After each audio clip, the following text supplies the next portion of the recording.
করে থালি মাজবো বন্ধুরা, আমার প্রচুর ঠান্ডা করতেছে। ও মা, আমি থালি বাসন মাজবো কেমনে, এত ঠান্ডা করতেছে। ওরে বাবা রে, প্রচুর ঠান্ডা।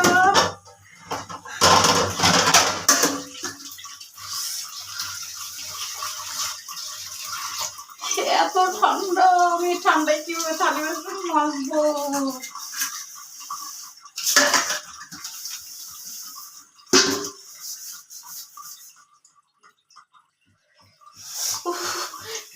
মাথা, কেন যে বিয়ে করলাম, বিয়ে করার এত জ্বালা, আগে বুঝতাম না।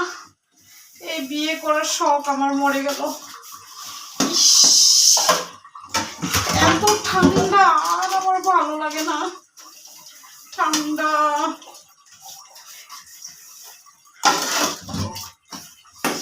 এত ঠান্ডায় কি মানুষ থালি বাসন মাজতে পারে? এই ছেলে পুরুষরা তোমরা কি কাজ করতে পারো না? সব বউদের তাই কাজ করো। এখন আবার বেলা আইন পাস করে দিচ্ছে, দ্বিতীয় বিয়ে করতে গেলে এটাকে অনুমতি লাগবে না। স্বামীদের একটা কিছু কথা হলেই বলে কি, ওই সাবধানে থাকো। এখন কিন্তু আইন পাস হয়ে গেছে, দ্বিতীয় বিয়ে করতে গেলে প্রথম স্ত্রীর কোনো নাকি অনুমতি লাগবে না। শালা, এখানে কাজ করে খাইতিস তাহলে না এই কথাটা বলতিস। ওরে বাবারে ঠান্ডা, তুই গান চুট খেয়েছে, এভাবে গান চুট খেয়েছি, ঠান্ডায় আমার বন্ধু।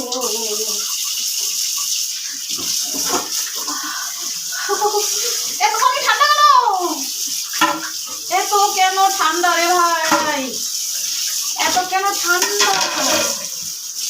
ছেলেরা খালি ওয়াটার করে, এই ভাত নিয়ে এসো, এই এটা দাও, চা দাও, কফি দাও, এটা ভালো হয়নি, তরকারি রান্না করো। বাপের বাড়ির আবদার, বাপের বাড়ি না আমার যখন যেটা পায় তখন সেটা শুধু অর্ডার করে। আমার বউ তো না কাজের বর নিয়ে আসছে, যত সবার দুঃখটা।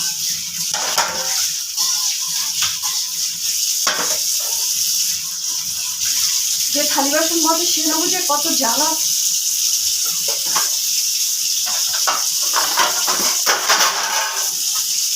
দেখি ঠান্ডা পানিগুলো দিই, কেমন লাগে, কেমন লাগে। আমাদেরকে কাজ করতে পারলেই বাঁচে যায়, আর নিজেদের মধ্যে ঠান্ডা লাগে না।